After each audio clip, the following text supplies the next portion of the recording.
Bonjour. Trancher le nœud gordien de l'indifférence politique. Si on fait le point entre l'élu sportif et le politique, le moins que l'on puisse dire est que le sportif n'intéresse guère le politique, à part pour la photo, pour la caution médiatique. Et si on prend les 30 dernières années, le seul ministre ou la seule ministre des Sports qui a vraiment laissé une empreinte dans l'inconscient du peuple sportif est Marie-Georges Buffet. Tous les autres sont passés sans laisser de véritables traces. Aussitôt remplacés, aussitôt oubliés. La preuve de ce que je vous dis, la preuve que le sportif n'intéresse guère le politique, lors des dernières élections présidentielles, on a pu voir tous les responsables du mouvement sportif, tous les présidents de fédération, tout le comité national olympique et sportif, préparer consciencieusement le rendez-vous qu'ils avaient avec tous les candidats. On a pu les voir mettre les petits plats dans les grands, on a pu les voir se mettre sur leur 31, on a pu les voir unir leurs forces face à des attentes légitimes et pressantes. Et face à ça, comment ont répondu les candidats aux plus hautes fonctions? Seuls quelques faire-valoir de la présidentielle ont répondu présent. Tous les autres, ça a été du refus poli, à l'ignorance, au mépris, au dédain.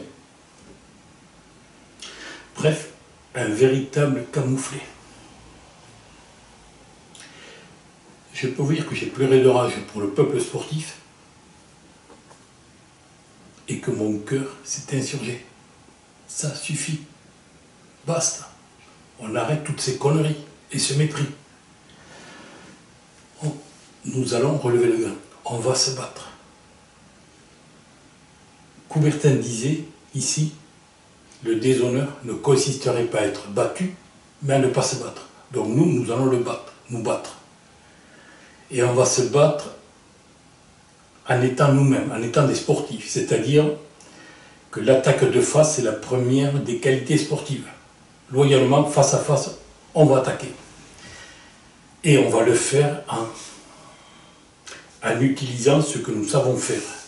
Et ce qu'on sait faire, assez simple, on gagne d'abord, on combat ensuite. On gagne d'abord, on combat ensuite. Donc on va gagner et après on va faire le match. On va le faire pour laver l'affront de tous nos prédécesseurs, tous ces bénévoles, tous ces dirigeants qui ont été traités par le mépris et systématiquement renvoyés dans les cordes par le politique. On va le faire enfin et surtout pour tous nos successeurs, pour les dirigeants qui vont venir après nous, pour qu'ils puissent traiter d'égal à égal avec le politique et pas oublier, mépriser comme c'est ce qui se passe à l'heure actuelle. Ça suffit. À mes mots commençant, on va trancher définitivement le nœud gordien de l'indifférence politique. Allons-y.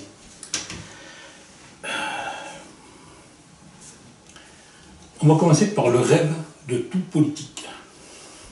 Tout responsable politique rêve d'un parti où les militants se comptent non pas par centaines de milliers, mais par millions. Il rêve d'un parti où les adhérents, à eux seuls, le conduisent aux plus hautes fonctions. Il rêve d'un parti où les adhérents se réunissent, non pas une fois par mois, mais 2 ou 3 fois par semaine. Il rêve d'un parti où les convocations sont inutiles. Il rêve d'un parti qui maille tout le territoire, y compris les zones de non-droit, puisqu'il y en a.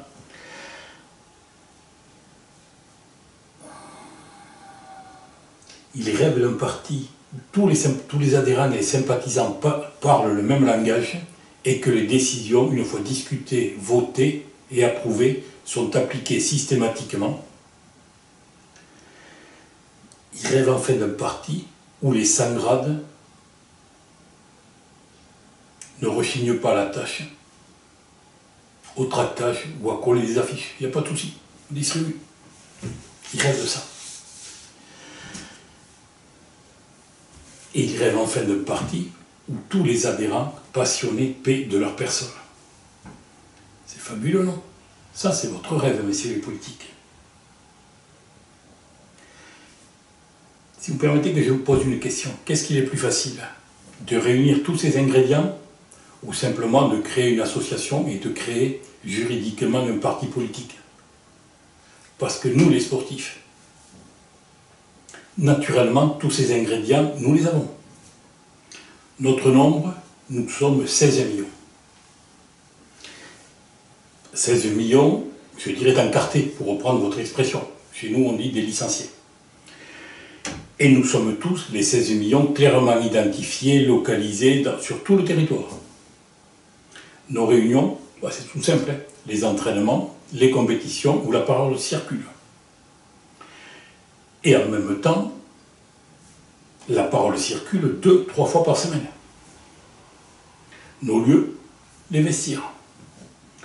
Le langage commun, notre langage commun, il est commun non pas en France, il est commun sur la planète. Le foot, le volley, sur toute la planète, ce sont les mêmes règles pour tous. On parle un joueur de foot sur toute la planète, il se comprend avec les autres. Les décisions appliquées, écoutez, allez, demandez-le simplement à n'importe quel entraîneur. Il va simplement vous rire au nez. Le tractage,